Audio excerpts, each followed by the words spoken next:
Hello বন্ধুরা, আজকে আবারও চলে এসেছি শীতের সকালে আম গাছের পরিচর্যা নিয়ে। আপনারা আজকের ভিডিওতে আমার দেখবেন কিভাবে আম গাছের পরিচর্যা করা হয়। আজকে মূলত আম গাছে যে কীটনাশক স্প্রে করব, সেই কীটনাশক কী কীটনাশক স্প্রে করছি এবং প্রথম ধাপে কী কীটনাশক অতি অবশ্যই প্রয়োগ করা দরকার, সেই সম্পর্কে আজকে বিস্তারিত জেনে নেব। শুরু হয়ে গেছে আম গাছের পরিচর্যা করা সময়, কারণ প্রতিটি আম গাছে মুকুল আসা শুরু হয়ে গেছে। তো চলুন সম্পূর্ণ ভিডিও দেখে নেওয়ার আগে অবশ্যই চ্যানেলটা সাবস্ক্রাইব করে রাখবো যারা আজকের এই ভিডিওতে নতুন দেখছেন, এবং যারা দর্শক রয়েছেন তারা অবশ্যই চ্যানেলটি লাইক করবেন, শেয়ার করবেন এবং কমেন্টস করবেন। দেখে নেওয়া যাক আজকে আম গাছের পরিচর্যা। দেখতে পাচ্ছেন একটি গ্রামে কীটনাশক গোলা রয়েছে এবং অপরদিকে মেশিন রয়েছে। আজকে মূলত যে কীটনাশকটি আমি স্প্রে করছি সেটা হচ্ছে টেগাডা এবং সালফার।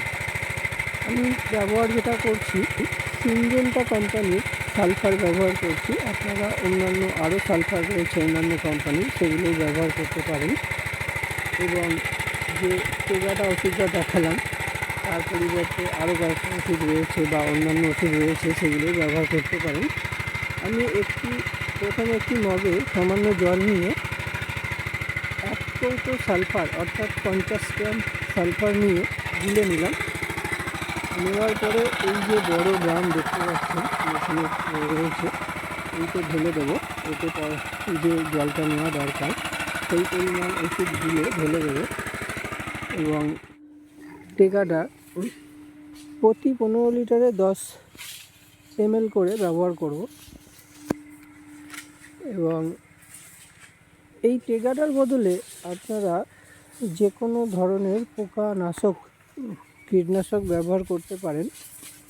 এবং এছাড়াও সাদামাছি অর্থাৎ শোষক পোকা এই জাতীয় ওষুধ আপনাকে একটা দিতে হবে। এছাড়া গাছ পরিষ্কার রাখার জন্য সালফার ব্যবহার করতে পারেন। তবে একটা জিনিস সালফার ব্যবহারে আপনাদেরকে অবশ্যই লক্ষ্য রাখতে হবে, অনেক ক্ষেত্রে দেখা যায় সালফারের সাথে অন্য কীটনাশক ব্যবহারে ওষুধ কেটে যাওয়ার সম্ভাবনা থাকে, সেই বিষয়টা আপনাদেরকে লক্ষ্য রাখতে হবে। পাশাপাশি পোকানাশক হিসেবে সাইফামেথ্রিন জাতীয় কোনো ওষুধ আপনারা দিতে পারেন, যেমন সিমবুজ বা হিলসাইপিন এই জাতীয় ওষুধ। অ্যাকালাস, যদিও অ্যাকালাসে সাইফামেথ্রিনের পরিমাণ কমই বলা যায়, তবে অসুবিধা নেই, দিতে পারেন। দেখছেন কিভাবে আম গাছে স্প্রে করা চলছে। আগে এই স্প্রে মূলত পায়ে মেশিনে পাম্প করে স্প্রে করা হতো। এখন উন্নত প্রযুক্তি টেকনোলজি যত এগোচ্ছে, এখন মেশিনের মাধ্যমে সেই পাম্পের কাজটা চালিয়ে নেওয়া হচ্ছে। আপনারা একটু আগে দেখলেন যে একটি মেশিন চলছে, সেখানে পাম্প হওয়ার পরে পাইপ দিয়ে কীটনাশক আসছে এবং একটি জায়গাতে স্প্রে চলছে। দেখছেন প্রতিটি গাছের ডগা একেবারে মুকুল আসার উপযুক্ত হয়ে গেছে। এই যে মুকুলগুলো দেখতে পাচ্ছেন, এই জায়গায় মূলত পোকাগুলোর বাসা বাঁধে এবং পরবর্তীতে সেই মুকুলটি আর বেরোতে পারে না, নষ্ট হয়ে যায়। তাই অতি অবশ্যই এই সময় একবার কীটনাশক স্প্রে করা দরকার। দেখলেন প্রচণ্ড ঠান্ডা, কুয়াশাময় আকাশ, কিন্তু উপায় নেই, স্প্রে করতেই হবে। দেখছেন দুটো পাইপ অর্থাৎ দুটো গান রয়েছে, একটি নিচে থেকে স্প্রে করা চলছে এবং অপরটি গাছের ওপর থেকে স্প্রে করা চলছে, এবং অন্যদিকে ওষুধ গুলে ড্রামে ঢালা পরিমাপ অনুযায়ী কাজ চলছে এবং মেশিনের সাহায্যে তা গাছের ওপরে পৌঁছে দেওয়া হচ্ছে।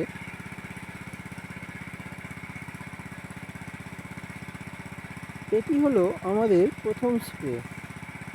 আমরা পর্যায়ক্রমে দেখে নেব যে আম গাছে কতগুলি স্প্রে করার প্রয়োজন, অর্থাৎ কতবার সম্পূর্ণ আমটা পাকার আগে পর্যন্ত কতবার স্প্রে করা প্রয়োজন, সেটাও আমরা এই চ্যানেলের মাধ্যমে দেখে নেব পর্যায়ক্রমে।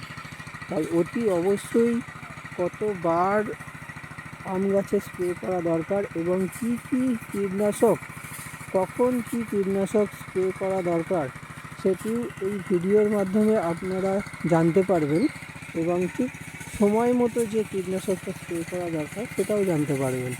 তাই অতি অবশ্যই এত কিছু তথ্য জানতে হলে অতি অবশ্যই চ্যানেলটি সাবস্ক্রাইব করে রাখবেন যারা নতুন দেখছেন ভিডিও, এবং সকল আম চাষি যারা রয়েছেন তারা অতি অবশ্যই চ্যানেলটি সাবস্ক্রাইব করে রাখবেন।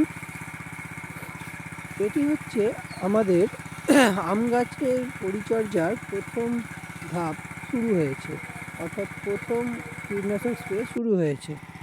এর পরবর্তীতে আসবে দ্বিতীয় স্প্রে, তৃতীয় স্প্রে, চতুর্থ স্প্রে, এবং ঠিক কতগুলো স্প্রে দরকার পরপর ভিডিওতে আপনাদের দেখিয়ে দেবো আমার চ্যানেলের মাধ্যমে, এবং কী কী ওষুধ দেওয়া দরকার। তো অতি অবশ্যই চ্যানেলটি সাবস্ক্রাইব করে রাখুন মূল্যবান তথ্য পাওয়ার জন্য এবং উন্নত মানের, উন্নতভাবে আম চাষ বা আম গাছের পরিচর্যা করার জন্য। তো চলুন আজকের ভিডিও এই পর্যন্তই। ধন্যবাদ।